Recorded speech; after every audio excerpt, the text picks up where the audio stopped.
Obviously, during this time of COVID, we've had to figure out a number of mechanisms for interacting, not only with each other, but of course, in a lot of our exhibit areas and such.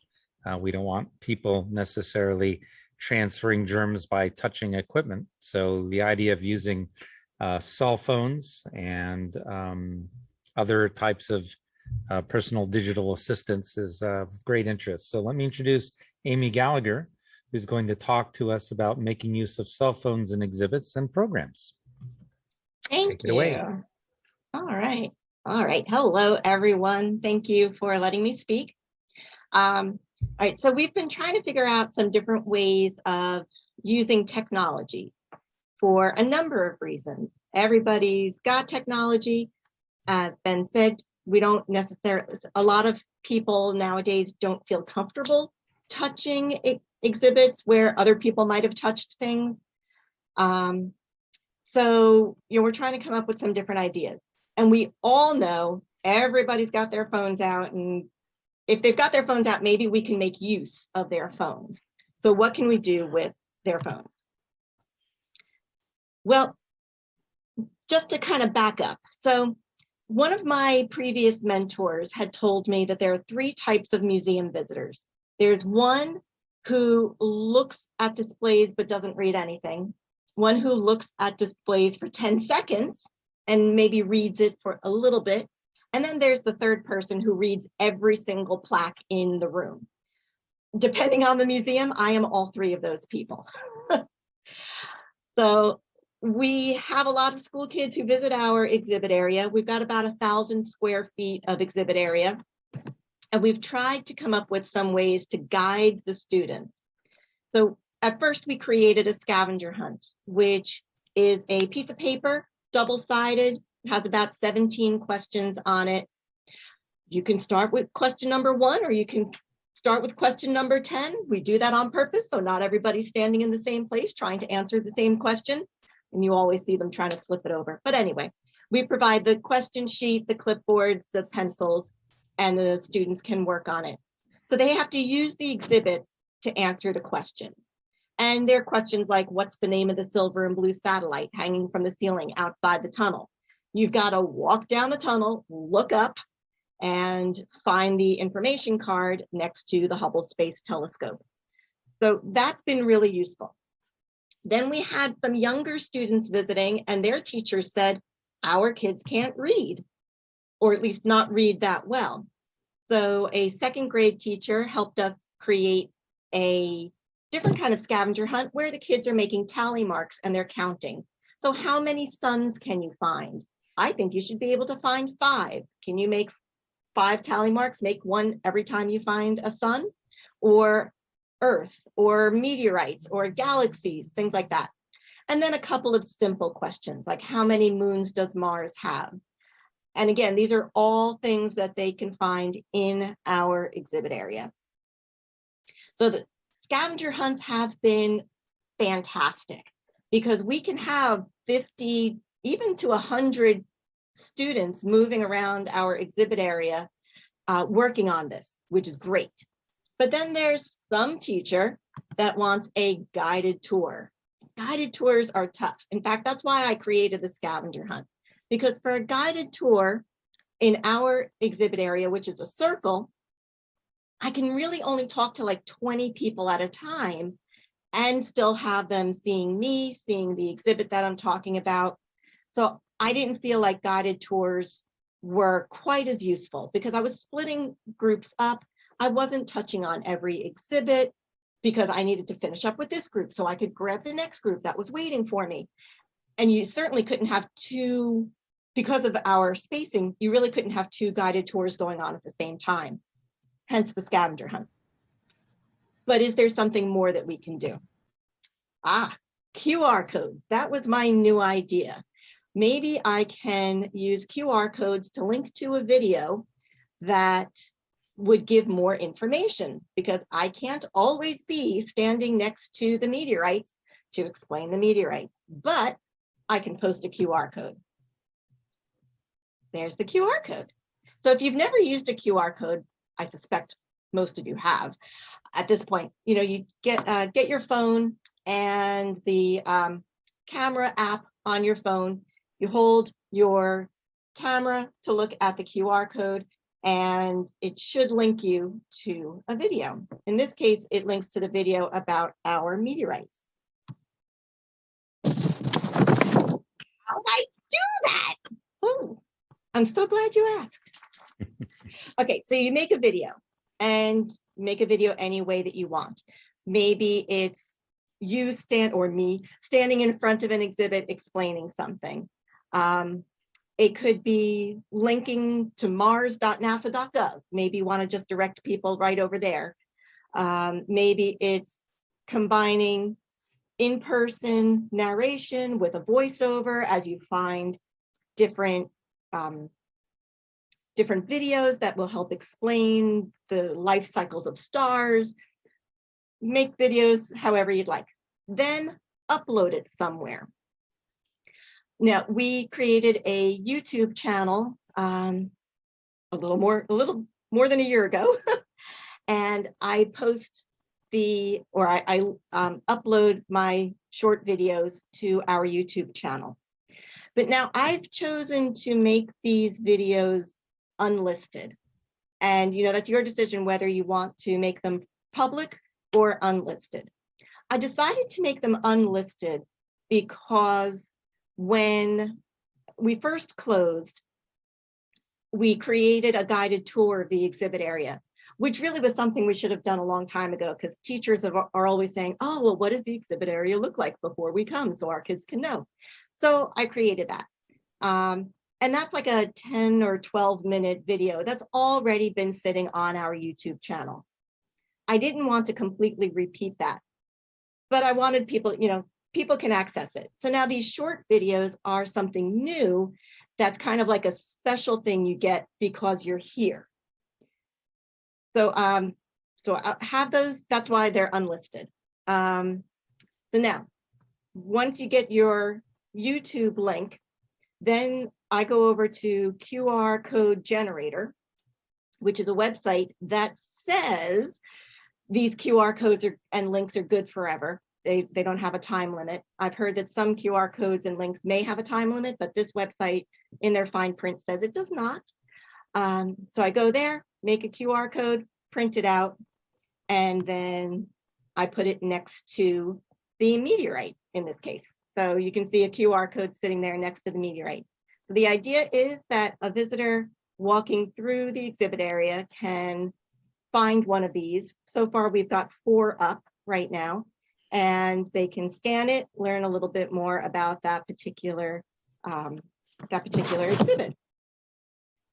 And okay, so right now I've created all the videos so far, but fingers crossed, I am working with a local university and their service learning department to hopefully get some STEM student who is interested in doing this, because I can continue doing it. I have no problem doing that. But I thought it would be a great opportunity for a student, a college student, to create some kind of short topic video. All right, so we're liking this so far. And now Kahoot. Kahoot, if you are not familiar with Kahoot, Kahoot is kind of like a question and answer quiz game that students can do online. I've worked with students in 4th grade who knew exactly what I was talking about when I said, hey, we're gonna play Kahoot. So they all seem to know it, which is great. And because they all play it in school. But the idea for the Kahoot game is kind of multifaceted, but recently, a couple of months ago, we were working with an 8th grade class, and we were doing 4 days of programs. So 1 class each day over 4 days. And after the first day, the teacher said, great program, but our kids were losing focus. Can you throw in a game somewhere in the middle of it? And we said, sure. So the next day, about 30 minutes into that program, we played Kahoot. And that seemed to hold their attention. I've also used it with Girl Scouts when I did a virtual program. But one of the challenges with the Kahoot game that we found is not everybody has their own device. It works best if everybody has their own laptop, their own phone, and they don't always. I've come across a lot of schools with the virtual field trips that we're doing where they just project me onto a screen and the kids are sitting on the floor in the gymnasium. I'm like, well, that's not going to work. But yeah, we can keep trying. So this is our idea. To make a Kahoot game, to create it, you can create a free account at kahoot.com. And there are all kinds of pre-made questions you can use on all kinds of topics. And you can create your own questions, put in your own pictures, things like that. And then when you're ready to play, everybody goes to kahoot.it and gets a code. So that's what we're gonna do now because we have some time.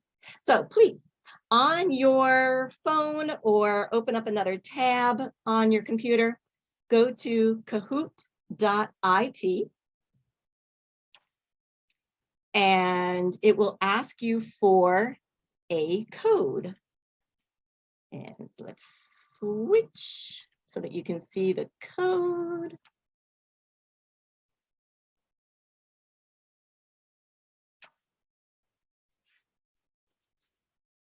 So hopefully you can see the code now, 6725745. Oh, good, people are logging in. Yay, it's working.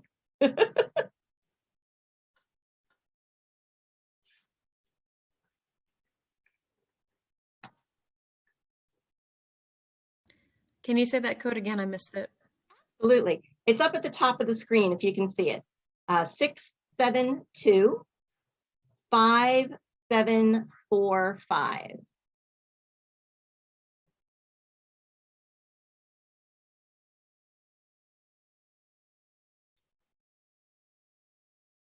That's 6725745.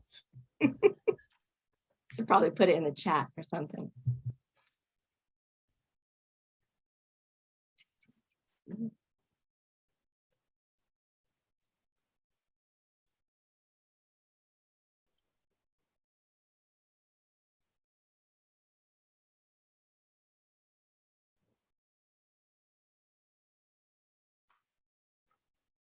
We've got 24 players so far. That's good. Okay, 6725745. It generates a new code each time you play. So like when I was practicing it earlier, the first three numbers were 120. So it generates a new code every time you play it. All right, you guys ready? I know, I can see the excitement in your faces. Okay, so we'll start the game. Now, there'll be 4 color pictures that come up, like 4 different color squares. That will be what you tap on to give your answer. How many planets are in our solar system?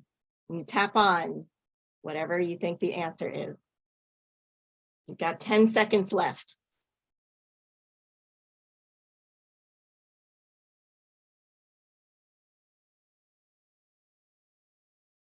Awesome. So you can set up the game in different ways. You could have it automatically timed to move to the next one. You get, the faster you log in, the more points you get. So I remember my daughter when she was in high school saying that you would just log in as fast as you could, hoping it was right because you wanted those points so that you could win. I don't know, you get a Jolly Rancher from the teacher or something like that. Which planet do we live on? You can upload your own pictures with each of these questions as you're designing it. If you were at the MAPS meeting, I did a 50-question quiz. I think they all wanted to kill me. But I was told to entertain people for half an hour. No one said Zoltan. Oh, well, whatever. So we've only got 8 questions this time.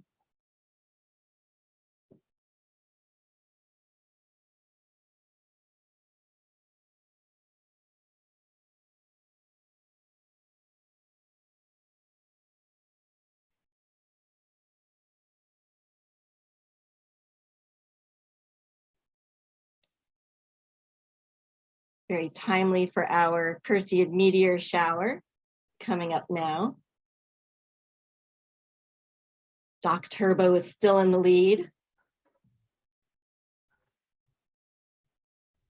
How many trips has a 10-year-old made around the sun?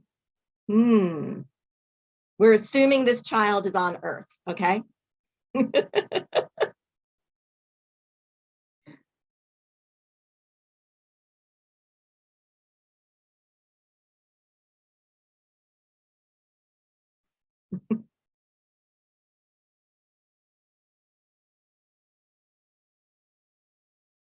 Remember, speed gets you more points.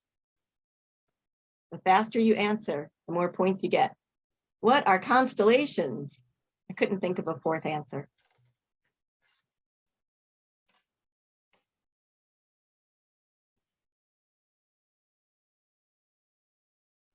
They're satellites. Oh, that's good. Okay, I'll add that for next time. Starlink.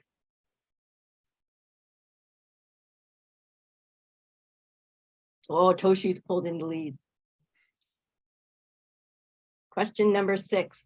The moon is only visible at night, true or false? So with the free version of the program, you can only do like four answer multiple choice or true and false questions. With one of the paid versions, you've got a lot more options for your questions. You can like do puzzle pieces coming together, stuff like that.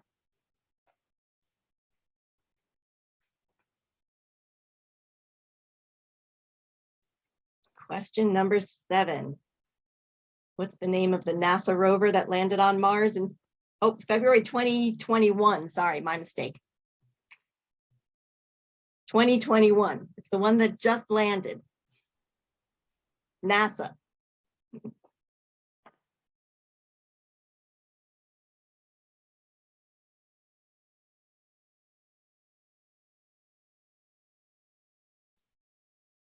Good job.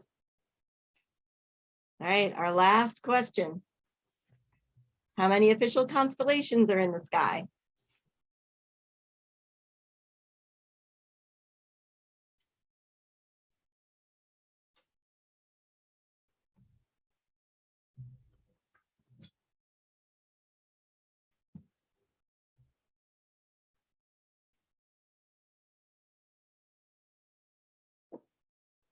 Excellent.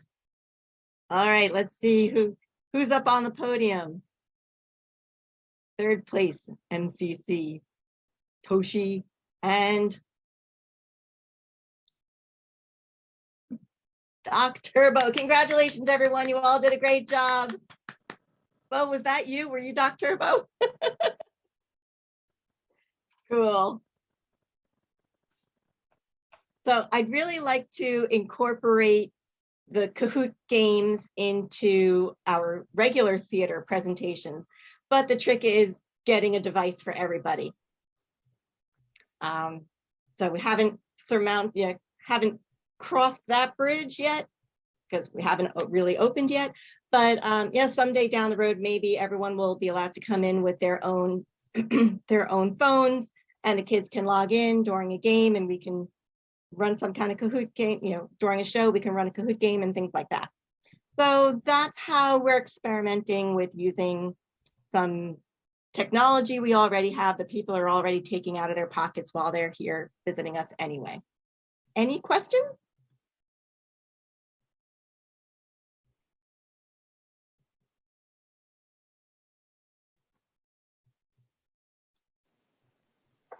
Have you gotten any negative feedback from teachers because, kids feel bad if they don't win? No, we support everybody. We haven't been able to do it too often because, like I said, most of the time, the classroom logs in on one device and I'm not getting kids on individual devices. So if they're all watching the same screen, it's not really worth playing. But so far, the ones who've experienced it have all enjoyed it. When you make a YouTube video, they always require you to say whether it's for children or not. And is so to keep it private, do you have to still specify if it's for children or not? Yeah, it does ask you, but then when you just get to that next page, you say that it's a private unlisted video. And then it doesn't really matter. Right. Okay. But I think I only one time said that a video was for kids specifically. So most of the time I just say that it's not, that it's, it's for everybody. It's not specifically for kids, because there were a couple of extra questions that really didn't matter when I said that it was for kids. Oh, you remember what those questions were? Because I've never made one for kids. I was wondering. I think it was more about the privacy and making sure that you don't have kids' faces, or that you have permission to show their faces and things like that. Okay.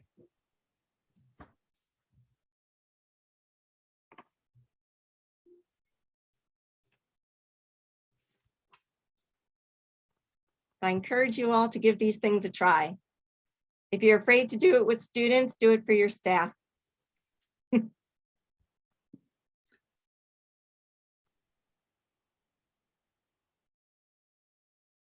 Well, thank you very much, everyone.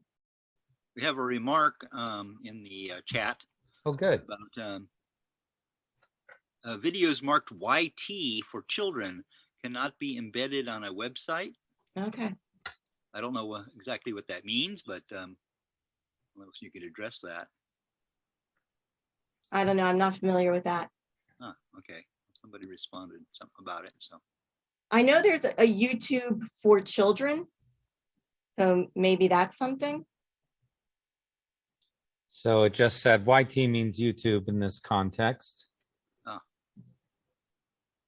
Okay.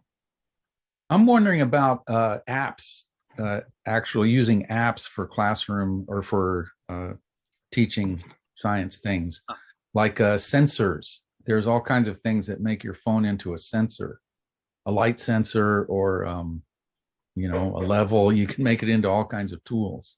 Mm. I wonder if there's a way to use those. I think there is a way. I know high school teachers have used them in their classes. Yeah, there's some phones that you can see infrared light, I think, with the camera app.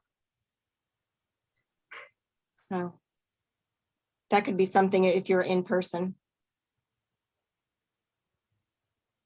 And just to repeat it for folks who can't see it, Nick chimed in that videos marked on YouTube for children cannot be embedded on other websites, but must be viewed on YouTube itself.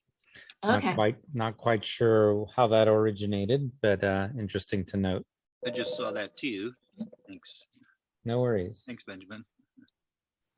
Well, Amy, I just wanted to say the whole QR code idea is something that I find intriguing, because I want to give interactivity to some of our digital displays on our wall.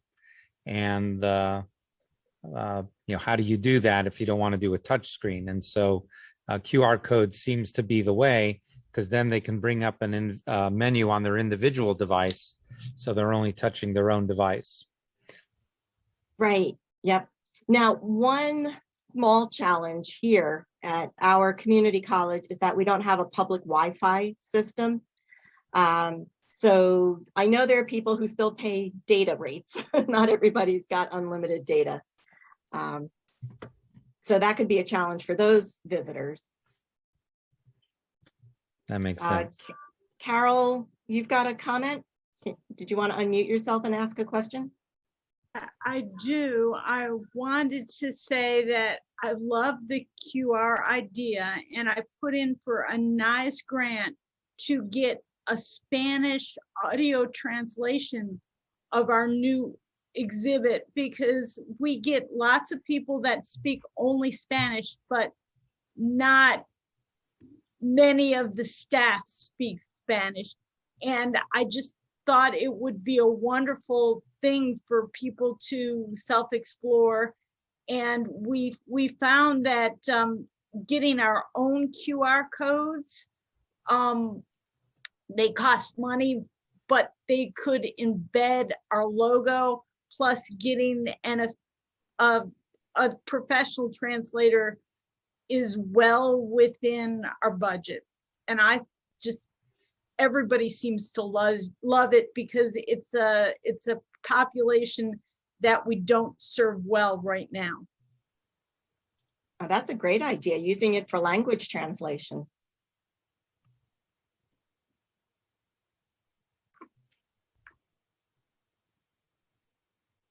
I set up a scale model of the solar system.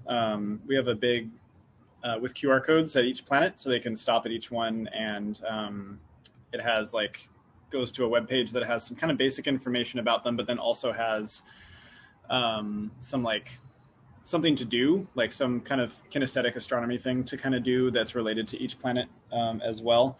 Because when our planetarium wasn't open, but the museum was, we wanted to try to do something. So we have a big lawn in the middle of our, on our campus at Bishop Museum, and we're in Hawaii, so it's nice outside all the time. And so you can, we went out to Saturn, so it's scaled to like 150 feet or something like that. So it wraps most of the way around the kind of the sidewalk that goes around the lawn. And it seems to get pretty good engagement, and we'll probably leave it there going forward too. So we just printed it out on some stickers that adhere to the pavement that we had been using for like marking 6 feet lines and stuff. And they've held up really well to some like heavy rain, into the sun, and to a bunch of other stuff. So we've had a lot of success with that too.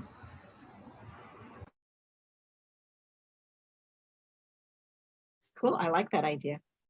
There was a message in chat here for Carol concerning Spanish translations.